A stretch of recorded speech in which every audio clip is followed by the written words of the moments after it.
அதானே பார்த்தேன். நீங்க கூட போனும் கைமா இல்லைன்னா தான் பெரிய ஆச்சரியமாக்கும். ஏண்டி என்னத்தடி பண்ண சொல்ற? வீட்டில் இருந்தா வீட்டில் இருந்து போடணுன்ற, வெளியில் போயிட்டா ஃப்ரெண்டுங்க கூட சேர்ந்து ஊர் சுத்த போயிட்டேன்ற. அப்படி என்னத்தடி செய்யட்டும்? இல்லை உன் துணிமணியெல்லாம் துவைச்சு போட்டுமா? ஆமா, அப்படியே என்ற துணியெல்லாம் துவைச்சு போட்டு தான் மறு வேலை பார்ப்பீங்க. சரி சரி, எதுக்கு சும்மா உங்ககிட்ட வாக்குவாதம் பண்ணிட்டு கிடக்கணும்? நான் எதுக்காக வந்தனே மறந்து போயிடலாக்கும். ஏங்க மாமா, இந்த மாசம் என்ன மாசம் தெரியுங்களா? இன்னைக்கு என்னடி மாசம் போய்? ஏன் ஏதாவது புதுசா ஏதாவது சொல்ல போறியா? ஏன் இல்லைன்னா உங்க ஐயன் வீட்டுக்கு எதனா போறியா? ஏங்க மாமா, கொஞ்சம் கூட நாலேஜ் டெக்னாலஜியோ என்னமோ பூஜி அது மாதிரி வளர்ற மாதிரி நீங்க கொஞ்சம் கூட வளர மாட்டியா? ஊர் உலகத்துல நானும் கம்பெனிக்கு போறேன் என்னமோ சொன்னீங்களே, என்னமோ வேலைக்கு போறேன்னு சொன்னீங்களே. லேப்டாப் தட்டுறவங்களுக்கு கொஞ்சம் கூட புத்தி வேணாவா? அதுக்கு தான் எங்க அப்பா கிட்ட நான் அப்பயே சொன்னேன். நான் தாலாப்பாடாக அடிச்சுக்கிட்டேன், எனக்கு இந்த பொண்ணு வேணான்னு. கொஞ்சமாடா படிச்சு பிள்ளைய எனக்கு பார்த்து கல்யாணம் பண்ணி வைன்னு சொன்னேன். லேப்டாப்புன்றத லப்டாப்புன்னு சொல்றியே, எப்படி உன்னெல்லாம் வச்சுட்டு நான் மாரடிக்கிட்டோம்?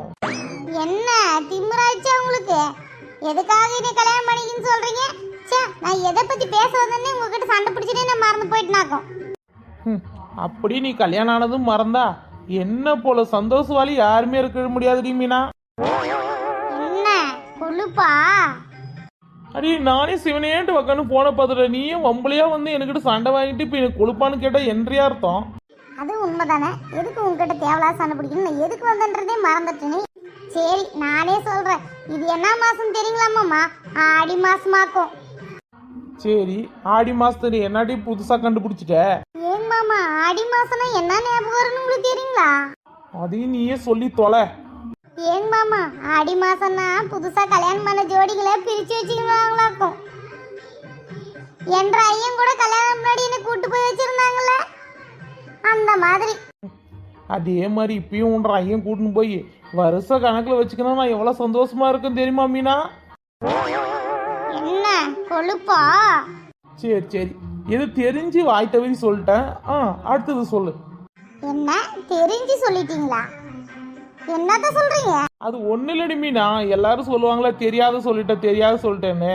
அதனால்தான் நான் கொஞ்சம் வித்தியாசமா கிட்டன்ட்டு தெரிஞ்சு சொல்லிட்டேன்னு சொன்னேன். இப்ப தெரிஞ்சுதானே நீங்க சொன்னீங்க. இப்ப நான் தெரிஞ்சு சாப்பாட்டத்துல விஷத்தை ஊத்துட்டுமா? சரி, நான் எதுவும் வாயை திறக்கல, வந்த விஷயத்த சொல்லு. ஏங்க மாமா, ஆடி மாசத்துல என்னென்ன பேசல தெரியுங்களா? ஆடி மாசத்துல துணி ஆஃபர் விடுவாங்க. அதுக்கப்புறம் வந்து பை ஒன் கெட் ஒன் எல்லாம் ஏதாவது ஃப்ரீயாக கொடுப்பாங்க. ஆஃபருங்கெல்லாம் நிறைய போடுவாங்க ஒவ்வொரு பொருளையும். அப்புறம் டிவி வாங்க, மிக்சி வாங்கன்னு சொல்லுவாங்க.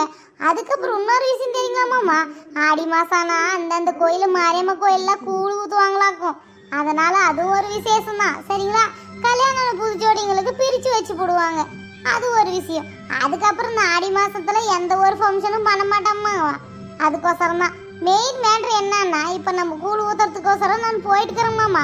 நீங்க வரும்போது மேலே பாத்திரத்துல 2 பாத்திரம் எடுத்து வச்சிருக்கிறோம்மாம்மா.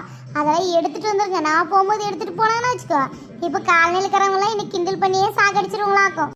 போறது கூழு குடிக்க தான் போற, அப்ப எதுக்கடி பாத்திரமெல்லாம் எடுத்துட்டு வர சொல்ற? என்ற ஐயனை சொல்லணும் ஃபர்ஸ்ட். இப்படியாப்பட்ட கோமட்டை மனுஷனை என் தலையில கல்யாணம் பண்ணி வச்சுட்டாரே, அதுக்கு என் தலையே போச்சு எனக்கு. ஏங்க மாமா, கொஞ்சம் கூட புத்தி வேணாங்களா? கூழ் ஊற்றும் போது அதெல்லாம் நிறைய வாங்கிட்டு வந்து ஃப்ரிட்ஜில் வச்சுக்கிட்டோன்னு வச்சுக்கோ, அப்பப்போ தேவைப்படும் போது சூடு பண்ணி குடிச்சிக்கலாம். கொஞ்சம் சாப்பாட்டு வேலை கம்மியாகும் இல்லை? சரி சாக்க குறை நான் முன்னாடி போறேங்க மாமா சரிங்களா. போன் பண்ணும் அப்படி ட்ரிங்குன்னு ஒரு மிஸ் கால் கொடுக்கும், அப்ப ட்ரங்குன்னு வந்துருங்க சரியா. கொல்லையில போறவ எப்படியெல்லாம் யோசனை பண்றா பாரு. என்னங்க மாமா அங்க சத்தம்? உண்மையே சொல்லி பேசிட்டு இருந்த மீனா. உண்மையிலேயே ஏதாவது பூரி கட்டை வெளியேந்து வந்துருங்க மாமா, கொஞ்சம் உசாரா உட்காந்துக்கோங்க. வாயார பேசவும் முடியல, மனுஷார நினைக்கவும் முடியல. எப்படித்தான் இவளை வச்சுக்கலாம், இன்னும் பாதி காலத்தை நான் எப்படி ஓட்டுறதுன்னு தெரியல. நானே இந்த பாடுபடுறேனே, இன்னும் இவங்க கூட்டாளிங்களாம் என்ன செய்யறாங்களோ தெரியலையே. கூழுன்னா சாமியை கும்பிட்டு ஒரு டம்ளர்லையோ இல்லை ஒரு சொம்புலையோ இல்லை வீட்டுக்கோ இருக்கிறவங்களுக்கு கொஞ்சம் நஞ்சம் தான் வாங்கிட்டு வரதை பார்த்தேன். அவை எடுத்து வச்சுருக்கிற பாக்ஸ் எல்லாம் 10 கிலோ கேஜி வரும் மாட்டுக்குது அந்த பாக்ஸில். அப்போ கூழ் காசுறது பூரா இவளையும் எடுத்துகிட்டு வந்தா ஜனங்களுக்கு என்னத்த கொடுப்பாங்க? ஷோ கடவுளே. அவ்வளோதாம்மா, கூழெல்லாம் செஞ்சு முடிச்சாச்சு. நம்ம கோயிலை வச்சு சாமி கும்பிட்டு வரவங்களுக்கெல்லாம் கூழ் ஊற்றி கொடுத்துடலாம். என்னம்மா சின்ன பொண்ணு? ஆமாக்கா, சீக்கிரம் சாமி கும்பிட்டு கூழ் கொடுங்க, எனக்கு பசி எடுக்குதாக்கும். அடியே ஊதாமண்டை, இன்னும் சாமி கூப்பிடல, ஜனங்களுக்கெல்லாம் கூழ் ஊத்தாதே, உனக்கு அதுக்குள்ள பசி எடுத்துக்கிச்சாடி. எத்தனை நாளா திங்காது இருந்த? ஆமா, நாங்க இதெல்லாம் திங்காத இருந்தோம். இவெல்லாம் ஒரு நாளைக்கு 10 வாட்டி தின்னுட்டு வந்து உக்காந்துக்கிறா. வாயை மூடிட்டு இறுதி கொஞ்ச நேரம். அடடடா, ஆரம்பிச்சிட்டீங்களா 2 பேரும்? ரெட்டமுடி, நாங்க ஆரம்பிக்கிறது போதும். எங்க உன் தோஸ்த ஆளா காணோம்? அவ எங்கே காணோம்? மேக்கப் ராணியவே. சின்ன பொண்ணு ஃபோன் பண்றேன். ஆமா ஆமா, ஃபோன் பண்ணு. இவ்வளோ நேரம் நம்ம எல்லாம் கஷ்டப்பட்டு நம்ம கூழ் செஞ்சோம். அவன் நோகாத நோம்பு கும்பறதுக்கு சொம்பவும் டீப்பனி எடுத்துட்டு வந்து வாங்கிட்டு போயிடுவா. ஆமா ஆமா, ஊதாமண்டெல்லாம் கொடுத்தா எதுவுமே வாங்கிட்டு போக மாட்டா. வேணா நீங்களே வச்சுக்கோங்கன்னு சொல்லிடுவா. அமைதியா இந்த நட்டவழி குரங்கு. ஐயோ, அமைதியா இருங்கம்மா. எங்க போனாலும் சண்டையே பிடிக்கிறீங்க நீங்க. என்னக்கா, நான் பாட்டுக்கு அமைதியா இருக்கிறேன். நான் என்ன சொன்னேன், இவ என்ன சொல்ற பாருக்கா. ஏம்மா, ஃபர்ஸ்ட் அவளுக்கெல்லாம் போனை போட்டு எல்லாத்தையும் வர சொல்லுங்க. கவிதாக்கா, அவங்கெல்லாம் வரட்டும். நம்ம அதுக்குள்ள பூஜைக்கெல்லாம் ரெடி பண்ணி அதுக்கப்புறம் எல்லாம் ரெடி பண்ணி தயாரா வச்சாக்கா ஜனங்களுக்கு கொடுக்கறதுக்கு சரியா போயிருங்க. அவங்க வர வரைக்கும் வெயிட் பண்ண வச்சுக்கோ, லேட் ஆயிரும். உருப்படி இதான் ஐடியா சொல்லியிருக்கிறேன். ஆமாக்கா, எனக்கு பால் கறக்கிறதுக்கு டைம் ஆகி போயிரும். சரி வாங்கம்மா, எல்லாம் எடுத்து உள்ள வைக்கலாம். ஆமா, என்னமா பண்ணிட்டு இருந்த இவ்வளோ நேரம்? இப்போ லேட்டா வர அக்கா, நம்ம வீட்டில் திடீர்னு கெஸ்ட் வந்துடுச்சு. அவங்களுக்கு டீ காபி வச்சு கொடுத்துட்டு இப்போதான் கிளப்பிட்டு வருதுக்கா. நம்மளே மன்னித்துரு. சரி சரி விடுமா. என்ன பார்வதி அக்கா, நிம்ம வெறும் கையில் வீசிட்டு வந்திருக்குது.